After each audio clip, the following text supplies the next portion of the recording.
Okay. All right. We'll just jump right into it. So, what would you guys value right now technology's at?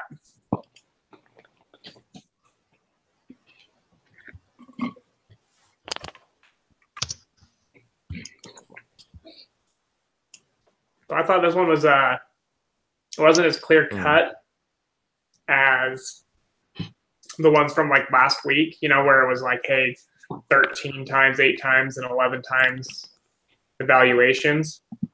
But their post value was like 129 for their last seed, and that was in like 2002, and we're talking 2004.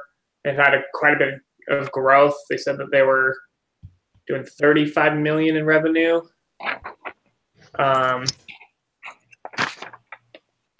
So Rhett was in at 23. I'll bring up my paper. Going off of like last week's valuation for an IPO, it was like 20 times their revenue. Is that what it is? It's 20 times the revenue? Wasn't that what it was what they said it was last week for an IPO, or the average was? It was like 23 or. I fully believe you. I thought I had it up, but let me just verify real quick so I'm not giving you all bad data. I'm gonna get a bad grade because I'm kind of lying to you guys. But the post value before was 129 because let's see, because I didn't place in my individual sign. I said it was only worth 200 million. This one was worth 200 million, or last week's? This one, yeah, 200 million, because they were only at 1.2 million before, and they've only their revenues only increased to a little bit over the next couple of years. I don't think you see that valuation jumping. It says that their post money valuation was 129 million. Yeah, but I'm talking in 2004. Okay. Yeah, because after they had the drop off in the NASDAQ twice when they tried to do an IPO, and they put it off indefinitely. Like if I were the company coming in to buy them, I'd put the value, I'd put the value at like 200 to 250 million. That is, I feel like that's a pretty fair valuation for a young company. So where did you see the number that you were using in 2004? Because I see where they have like the option 1, option 2, and option 3. Mm-hmm. Oh no, mine just what I looked at, like what I think the valuation should be, not anything that it says in the book. Oh, okay. The reading, yeah. Okay. Yeah.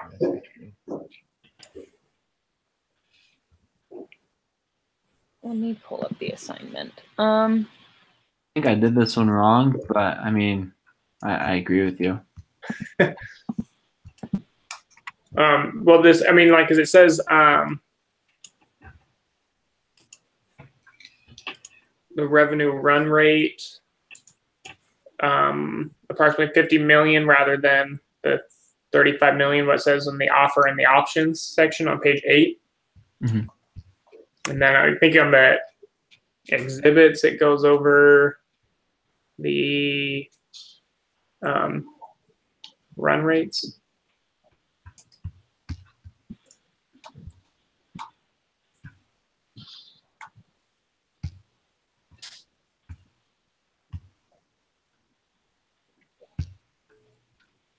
It says, yeah, because it says please provide a range of values rather than a single number. Yeah, because that's what I was thinking, 200 to 250 for the buyout from the. Sorry, I lost it. I can't remember the name of the company that's trying to buy them.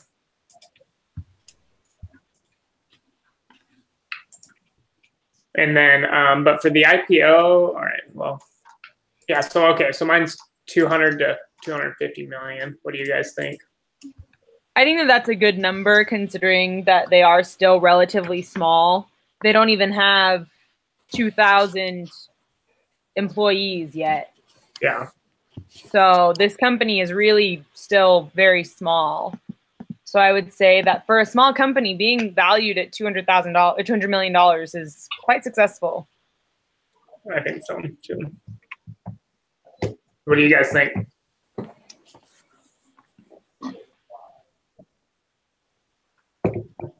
I agree. I think that's fair. I think it's fair to generous. I think that So generous. I mean, definitely they have the potential to just grow like crazy, and so I think that you can easily justify that range because of that. So I think that's definitely fair considering how new they are, but how much growth they can actually have. So yeah, something that stood out to me in the case was that they were doubling their revenues every quarter. That type of growth is ridiculous. I mean, to me, it's not fair.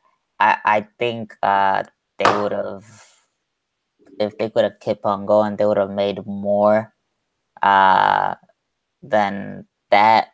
I mean, because I mean, these days, even right now, if for example, like technology is very above and beyond, so I think if they stuck to what they believe in, they would have made more and beyond that amount. But I'm sorry, that's just a what do you good mean amount. if they would have stuck with it? Say that again. I'm sorry. What do you mean, like if they would have stuck with it? Instead of like about, like it's Just continuing with like the IPO. Yeah. Okay. It's because like the price. I mean, the price sounds good, but it's I just found it impressive of how everything was working and growing. So, but I do agree that that was a good amount. Yeah, I'm reading a paragraph right here. It says that exploded from 2 million in 1999 to 11.3 million in 2000. So just 1 year difference exploded like more than 5 times what it originally was. So I imagine in 2004 it would explode if, like Darby said, since like it's been exploding since 2000. So yeah, in 2004 they were at 35 million in revenue. Yeah. So in 4 years they tripled their revenues. So I think everyone is good with that range. Cool. What if you were him? What is the lowest price you would sell for?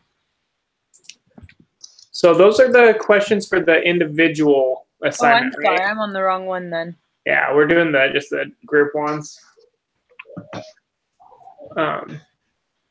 So.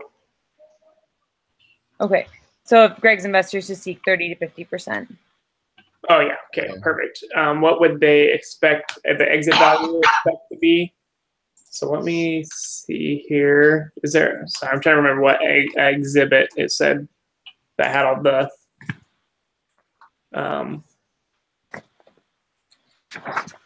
Investors' money. I think it's exhibit 2.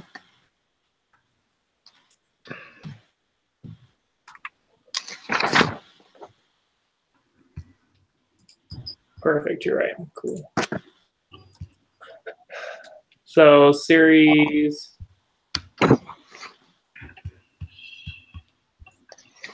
We're looking at 32.4 million. So, all right. Holy cow. Sorry, my spreadsheet's being stupid. All right, so 32.4 million.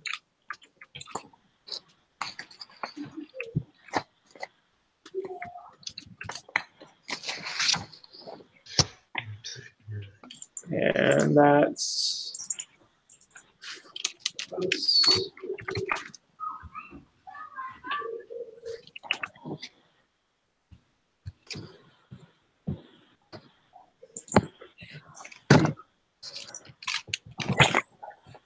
so if we do, you know, just put it at 40%, meet in the middle.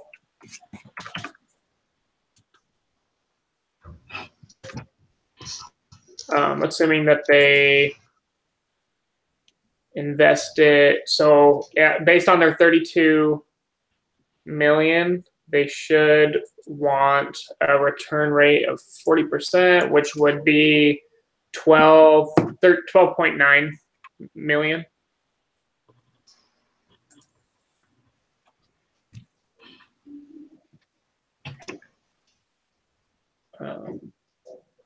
What numbers did you use to get that? I'm not very good with numbers, so. No, it's okay. So I took it from the 2003 Series A and B numbers.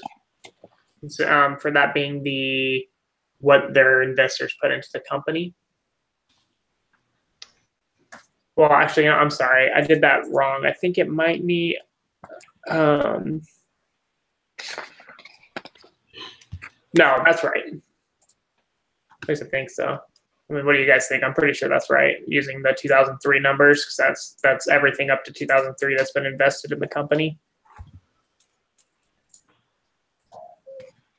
Which exhibit? You're in exhibit 2, right? Mm-hmm. Yeah, I can share it real quick. Let's see.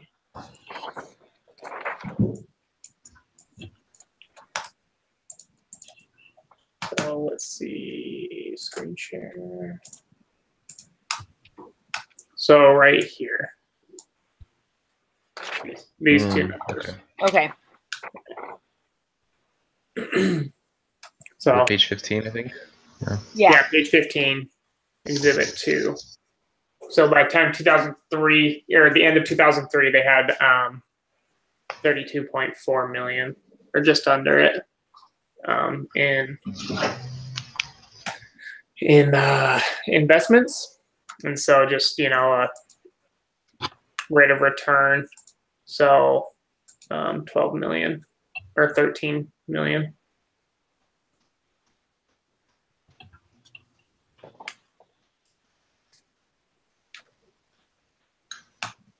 Okay. Does that seem right to you guys? Oh, okay. I see what you did. Yeah. Yeah. So I don't know what that is.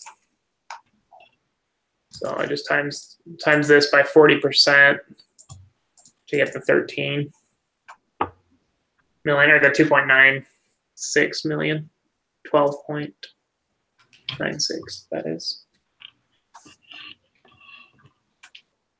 Okay. Cool. That seemed good to you guys? Yeah. Okay, and then provide your analysis for each option based on what they should do. Consider Craig's goals as well as the goals of everyone who's involved in this venture. I think they should have that they should just stick it out and do an IPO. I mean, in 2004, this business model of leasing software was pretty new, but you know, looking at it from 2018, we know it's a pretty common thing now. And since they're the ones kind of spearheading it, I think they should just stick with it and do an IPO. I think it has the potential of being $1 billion payoff later than, you know, $250 million now. I kind of combined two of the options personally. I thought they should wait a little bit and make it stronger as a company and then launch publicly. I think that it would be really good if he reached his goal of creating the 2,000 jobs and then using that as like a marker for when they should try to launch it public. Because by then they've had the growth that he really wanted to establish. I like that. Sorry, I didn't clarify. I wasn't thinking IPO right then, you know, with NASDAQ, everything doing that. But I agree with Darby. I think that's the plan to go with. I kind of think he should take the acquisition for a couple reasons. One, to your point about them spearheading the kind of the change in software, I think that I mean that's a massive undertaking, trying to change how everybody sees it and how they view software. And so if you can get under the wing of a giant company, then you can actually do that. Whereas otherwise you're really taking a big gamble there. There was a line in there that said he could bet their wealth by saying, okay, I think we can grow by ourselves. He would bet the wealth of a bunch of different people, and it doesn't seem like the kind of thing he was that interested in. And I mean, he was already set, so I don't know that the giant risk is something that he would have been interested in, seeing as he was already set. So those would be my reasons for that. I thought that initially, but then I thought from like a standpoint of Greg, like, hey, he's he didn't need to do this. Like he was set up from his last buyout that he could retire, do whatever he wanted. He just did this because he was bored. The way I look at it is he already has that money from a buyout. So if he continues to grow the company and then go do an IPO, he can make a lot more money for the people who invested him and backed him up, so he could return that favor. Because he's set. Like he could quit and then take 60% of that, 200 to 250 million, and then but like he already has a pretty good nest egg set aside. I feel like he could set up the other people who believed in him and helped him build his company a lot better by building it and having the IPO. Yeah, the way I was kind of looking at it was the end goal. I think one of the big things he talked about where he lived in Bozeman, Montana, was that he wanted to create those 2,000 jobs, even though he was like 1,600 workers away from doing it, or 1,400. So I think like that's a long-term goal, and I think the best way to do that is to kind of what Darby said, wait a little bit, then go into the IPO to be a little bit more prepared. But I feel like if we were to do like an acquisition, I feel when I said in the reading he had like 60% equity or ownership of the company, I think we would just lose all that, and I would doubt any tech company like big ownership that would take over them would want to keep them in Montana. And therefore probably move him somewhere else, and he can't really reach his goal, which I think is the end goal. So I think where you guys are, going along the lines of just waiting some time, then taking the IPO to finally reach his goal of, just creating those jobs.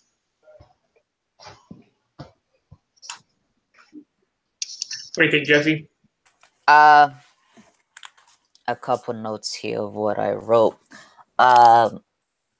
Everybody has listening. Everybody has a great opinion. What's your name, Mark, bro? If and I would like to say that you're right. If I heard right, they move. If somebody else would buy them, they will not be. Is it you, the one who said they will not be able to grow, or like they would move somewhere else, right? Maybe, yeah. And which if I would do the same thing, because the main thing is the product of it's kind of like I was working for a company, and they a company bought us out and moved out. As I picked out, I feel like his goal for 2,000 jobs is phenomenon. But he still has a long way to go. Yeah. He's not in a big hurry to sell, and the growth of for 6 years is about 1,700. And that's in 6 years. And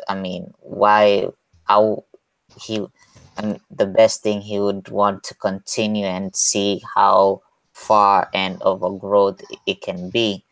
And it's growing and making profit. So I believe he could. In maybe another couple of years, he could be able to make more than 2,000 jobs that he wanted. So Yeah. I could. Yeah. So you think they should grow and then do an IPO, or just continue to work on keeping the company private and growing? Grow and keep an IPO. Cool.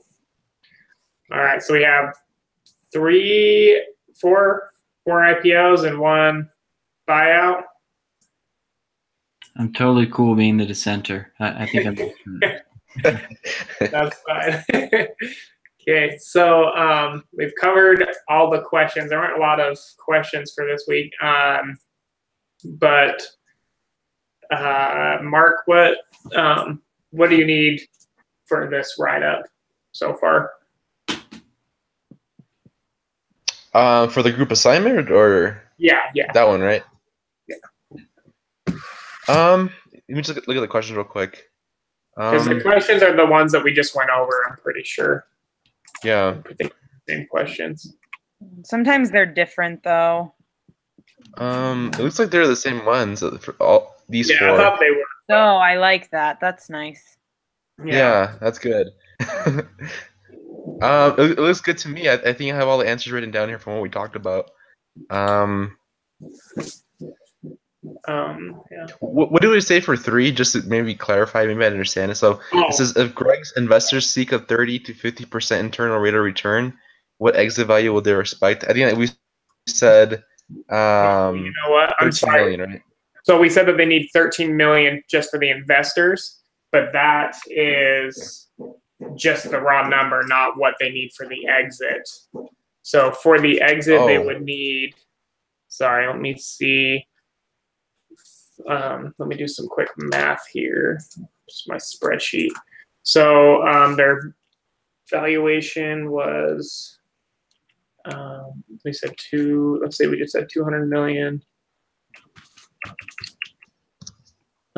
And then they own, what percentage of it would that be? Let's make sure I'm doing this correctly. So I'm thinking convertible stock. So they own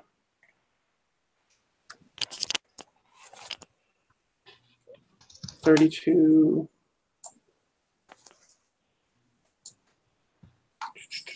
Sorry. 200 million. Let's see if I think this is right, but I'm not 100% sure.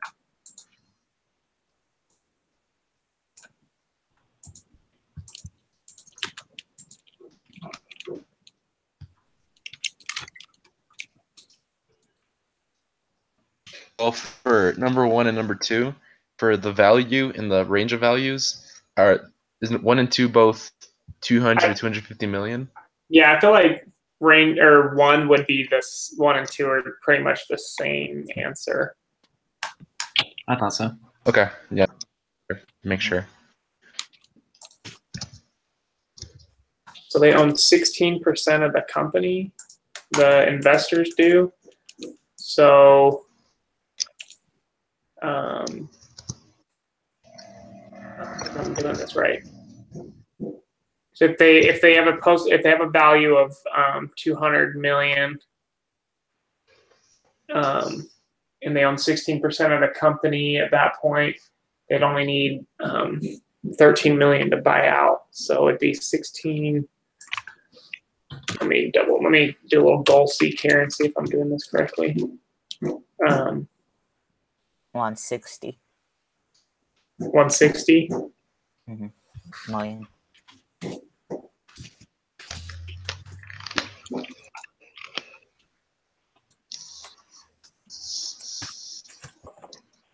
Pretty close, 165 maybe.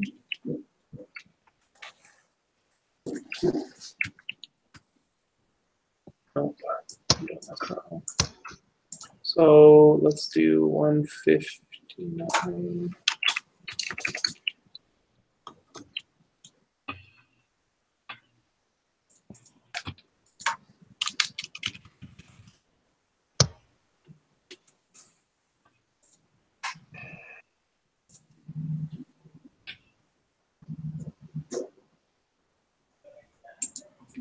Okay, let me see here.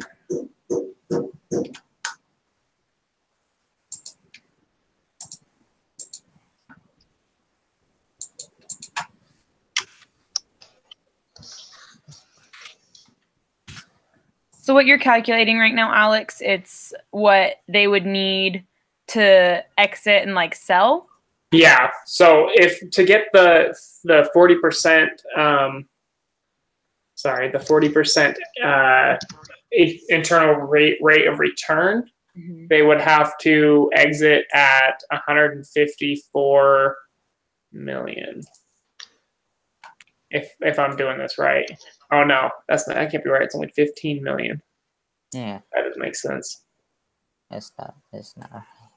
Aren't you just taking what's 40% of 40% of the number? Well, no, 40% of their $32 million into the company, or their 32.4 million, would be 13 million. But we need to see, yeah. Sorry, it'd be whatever the 12 million, 16% of what number equals 13 million. That's what we're trying to go for. But I'm really bad at math, so y'all can judge me. No judgment, believe me.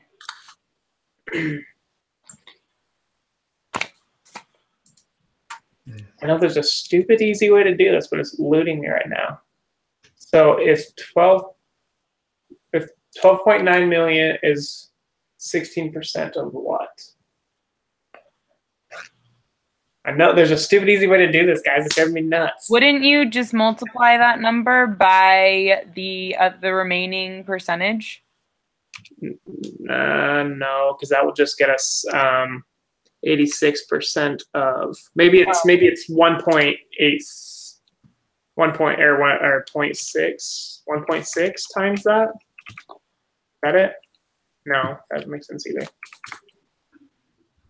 Maybe it's divided by 1.6.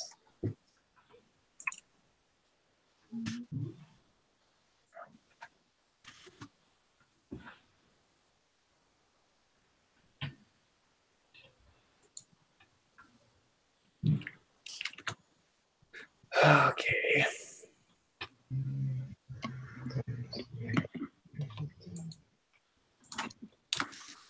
So let's. So you're trying to find how to get 12,900,000, right? Yeah. So it looks like 16% of 80,625,000. 16% of that is 12,900,000. Sorry, what was that number? 80,625,000. Maybe that's right. I don't know. 8625 1 2 3. Is that right? Cool. Is that right, Alex? Okay. Times that by 16. Yeah, that's right, but it seems super low, so I don't think I did that right because they should. You know what I mean? Because you know what, internal rate of return is based off of how much they invested each year. So each year they should be getting 12 million. For every year they had that 30 million invested, they should be getting 12 million, right? Isn't that how internal rate of return works?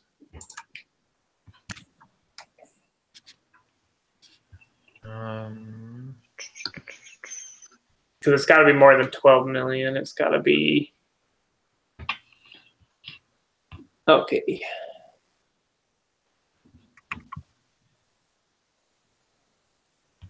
Okay, I'm sorry, guys. I did this wrong. Let me take these numbers and put them into my spreadsheet and do the internal rate of return. That didn't work. So in 1999, they had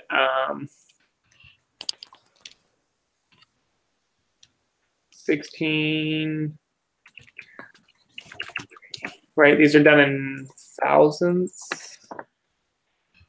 In thousands, yeah, perfect.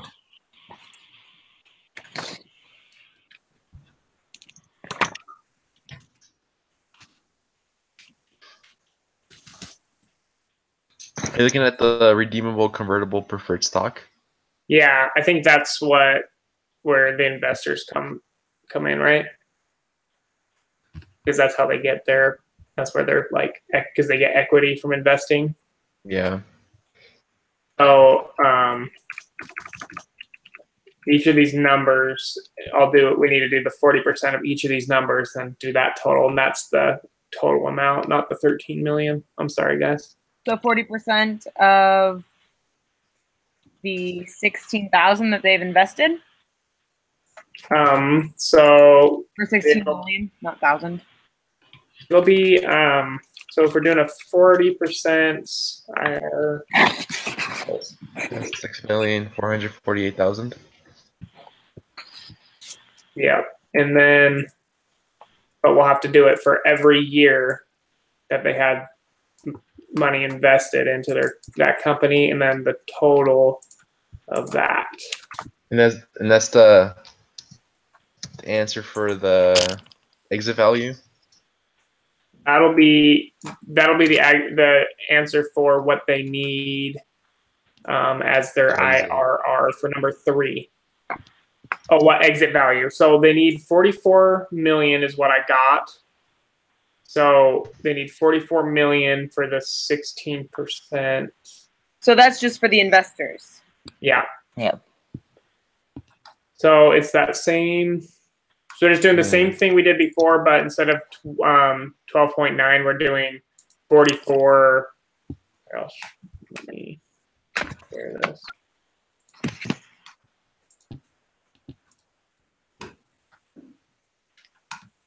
All right. So this here.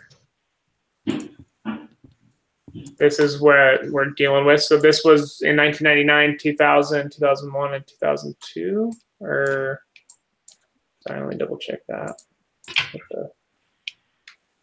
Cool.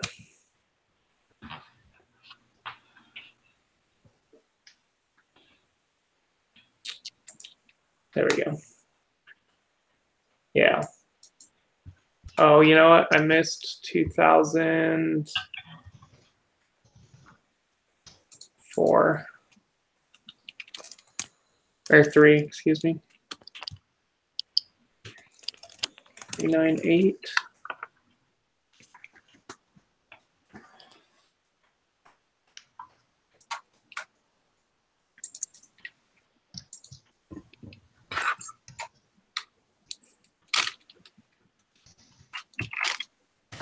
All right, so they need 57 million. This is the number they need to exit or to pay out the investors at a 40% IRR. So and then they own 16% of the company. So they need, sorry, I still don't know how you did this 80 million before. I'm not educate. So 16%. How did you find this number before, the 80 million from this 12.9? Mark? How did I find it? Yeah, sorry, I can't remember how to do that. Yeah, I did. So I put 12.9 million divided by 0.16.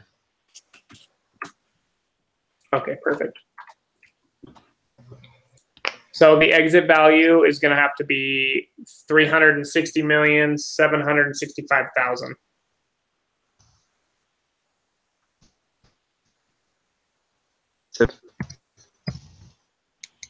For to get the investors their internal rate of return at 40%. Okay. And then I'm going to just copy this number. So we can do it at 30, 40, and 50 just to get an idea of what kind of valuation we need. Yeah.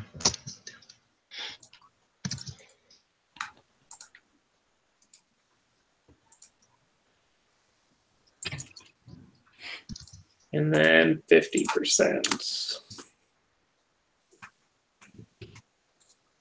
We're just watching you go to work, Alex.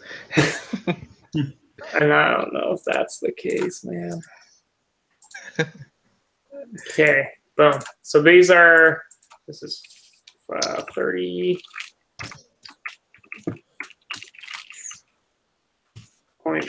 and 0.5. So these are the valuations we need, or this is the exit money at this rate. For the entire total? Yeah. So at 30%, it's 270 million. 40% rate of return, it'll be 360 million. So let me zoom in. So like for the question in the homework that says like how little would you accept, we'd be saying I won't accept less than 360 million. Yeah. So That is for I don't know what's going on with this stupid thing. I'm sorry. Give me 2 seconds. I'm going to delete everything else out of here.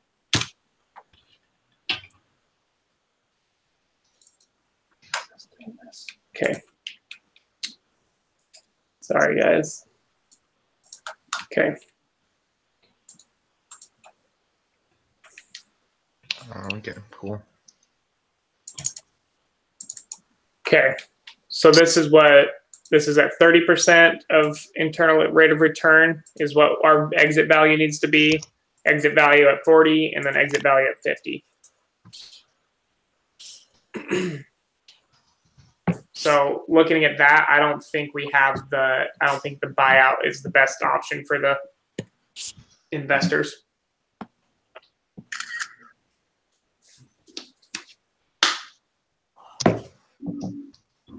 Okay.